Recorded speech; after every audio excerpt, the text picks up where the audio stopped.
Hey collective, what's going on with y'all? Welcome to Empress Love Tarot. Your girl is back here again to give y'all a beautiful read. I am on my lunch break currently. So yeah. Guys, like when I tell you, got reading this morning for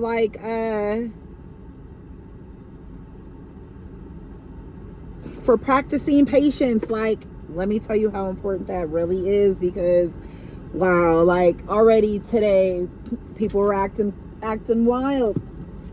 Okay, look, you guys could also be getting like confirmations, okay, just about yourself and how powerful you guys are, and all of that good stuff. Yeah, so I got a confirmation for myself this morning. That's what I'm saying for y'all. Like, y'all could be getting confirmations. Bye. Okay. So, oh my gosh, it is just so beautiful out here today. Like, it's getting warm, guys. It's getting warm. I live in the desert. It is getting hot. Woo, it's going to be a hot one this year. Okay. I'm loving it, though. Yeah, so angel number 1142.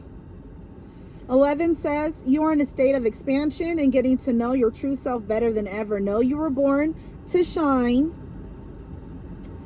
Okay, as well as angels are lovingly guiding you to express your emotions. Align yourself with truth and integrity. Okay, so I really feel like you guys are very honest people. Okay, you guys live within a type of code of honor. You know what I mean? You're not out here trying to do dirt. You're not out here trying to harm people. You know, you out here living your life, living in alignment with whom you are. And you guys are just understanding yourselves a lot better than previously. Okay, through different situations or karmic situations, you guys are growing and you guys are learning whom you are, what you guys are willing to accept and what you're not. 2:20 on the clock. So this has to do with partnerships, okay, as well. So 2:20 wants to let you know, show up for yourself and you show up for the world, period. Because when you're your best version, when you're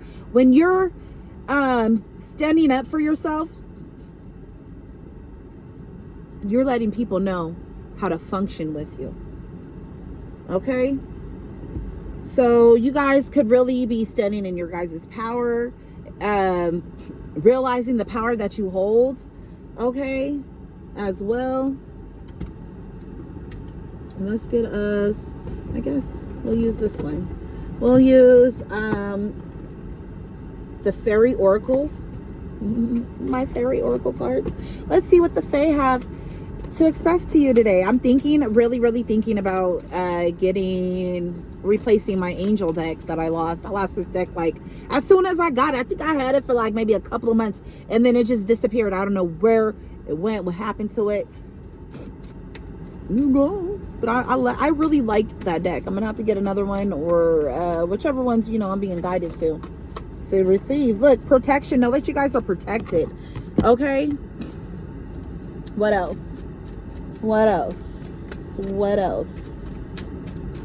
Okay, you guys could be doing a lot of protection work currently.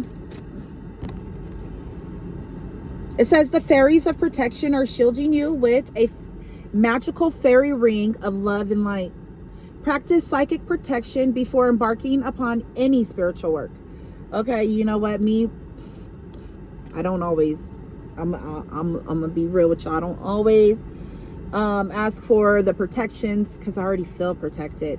You know what I mean? Like, I already know that I'm protected, but I guess I'm gonna have to start.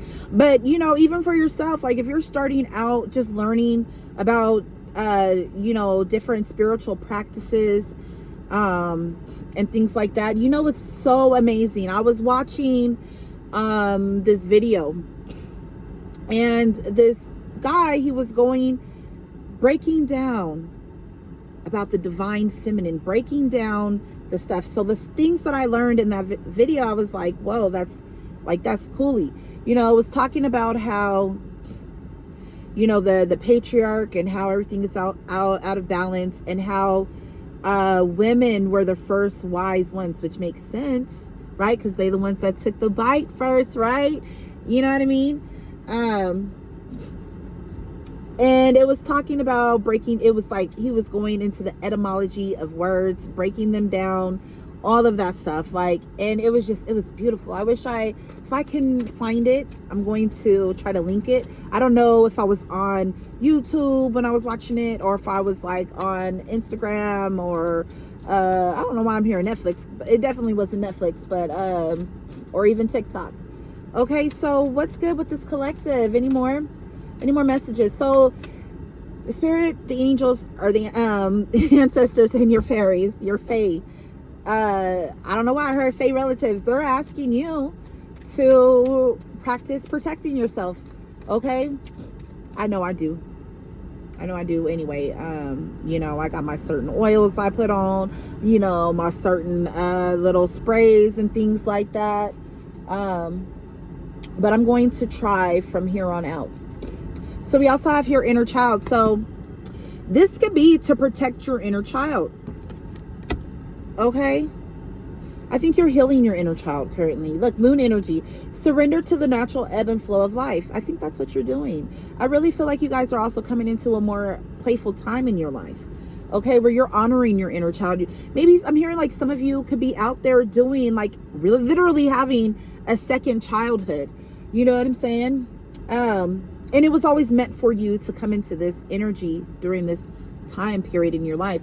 This is the time period that, you know, maybe you had a rough childhood, you know, and you weren't able to be like, you weren't really able to be a child, and you're having that opportunity to do that now. Okay, so if you're feeling confused, this fairy comes to calm emotions and reassure you that peace of mind is possible. Okay, so this could be bringing you a sense of peace. All right, let me read the inner child for you. It says, the fairies of playfulness remind you to make time to embrace your inner child. Playing keeps us young at heart. Do something silly and fun, but stay safe. Okay? Bottom of the deck, come together. So you guys are coming together. You could be coming together with other people. Maybe you're starting like, oh, that's coldies. Maybe you're starting like some type of a business where people are able to come and live out their childhood dreams. You know what I mean? So I'm kind of remembering, I forget what movie it was. I don't know if it was like the Santa Claus or what, but somebody had stopped believing in magic, stopped believing in Santa, all because they never received a certain gift that they had wanted for Christmas, you know, or something like that. And the person who had became Santa Claus, or it was like some Christmas movie, get ready, because it's gonna be like Christmas in your life. A lot of your wishes, a lot of your dreams, but are about to come true for you. They're coming together. So, you know, one guy was like, oh, you know, he gets a gift and he opens it up and he's like, you could see the magic, you could see the happiness, the reawakening of his child. He was like, oh my God, I wanted this so bad. I had asked for this. They stopped making this. How did you get this? You know, because he's Santa.